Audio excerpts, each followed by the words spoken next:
Hindi na napigilan pa ni dating Pangulong Rodrigo Duterte na akusahan si Pangulong Bongbong Marcos ng pagiging diktador. Ito nga'y kasunod ng pagtanggal sa pwesto kay Davao del Norte Governor Edwin Hubahib. Si Hubahib ay naharap sa 60 araw na suspension order base sa utos na inilabas ng Department of Interior and Local Government o DILG na pinirmahan naman ni Executive Secretary Lucas Bersamin. Ang gobernador ng Davao del Norte ay basta na lamang pinaalis sa pwesto at inakusahan ng kasong matagal nang naresolba sa kanyang probinsya. Ani Duterte, hindi na sinusunod ni Marcos Jr. ang demokrasya ng bansa. I am accusing Marcos of bringing us back to the old politics. Gayon nung suspend tapos tanggal na tao no ng tatay ko, halos ganun ang ginawa nila. If that is what he is doing now, I am accusing him of another thing, being an authoritarian leader. Alam mo, we are drifting into that kind of setup, which I think, to me, is very important for the President to realize it.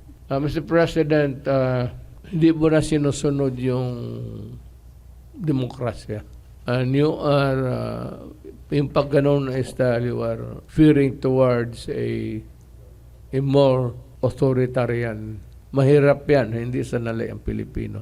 I am just warning you. Ako sa isa talaga na hindi ako papayag. Na kung magtanong ka na what I intend to do, I will raise hell one day and I would ask the military and the police to join me. Not to force you out of the office. We'll just air our sentiment for you not to forget that the Philippines is a democratic state. Sinabihan rin na Duterte si Marcos na dapat nitong alalahanin na si Hubahib ay binoto at iniluklok sa pwesto ng taong bayan kaya't hindi tama na basta na lang itong patalsikin sa pwesto. Tanggalin mo ang tao walang rason. And you must remember that the governor of North Davao has been elected by the people. Hindi yan trabahante na in-appoint mo tapos tanggalin mo. We have to respect the will of the people of that North Davao. Puro respeto naman. Samantala ayon naman kay Congressman Pantaleon Alvarez, nilabag ni dating Chief Justice at ngayon Executive Secretary Lucas Bersamin ang batas nang pirmahan nito ang direktibang nag-uutos na bakantehin na ni Hubahib ang kanyang posisyon. Kahit walang basihan, binigyan ng order of suspension si Governor Edwin Hubahib. Nung makita ko yung order, sabi ko, I was disappointed. Why? Because the order was signed by a former Chief Justice, itong si Bersamin.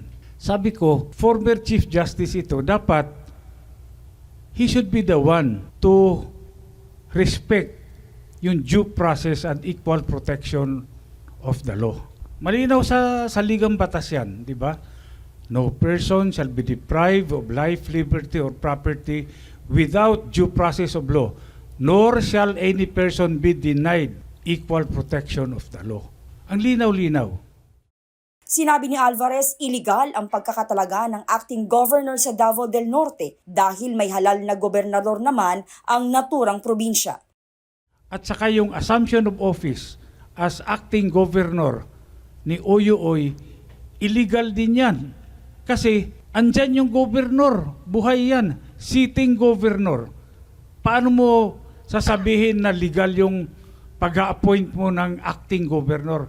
Ang acting governor, pagka walang governor, nandyan yung governor. Kaya nga sabi ko doon sa mga empleyado, kasi magkakaroon ng iskandalo ito. Dahil ang mangyayari dyan, sabihin nila, 2 gobernador sa Davao del Norte. Merong totoong gobernador at merong fake na gobernor. Sa katunayan ay tumanggap pa nga ng Seal of Good Governance si Governor Hubahib ilang linggo lamang ang nakararaan mula sa DILG dahil sa maayos na pamamahala nito sa probinsya ng Davao del Norte. Hindi ko maintindihan kung bakit yung administrasyon, wala namang gulo sa Davao del Norte na sa pagpapatakbo ng probinsya. In fact, ito a few weeks ago, Governor Edwin Hubahib was awarded a plaque of appreciation. Ang nakalagay doon, Seal of Good Governance.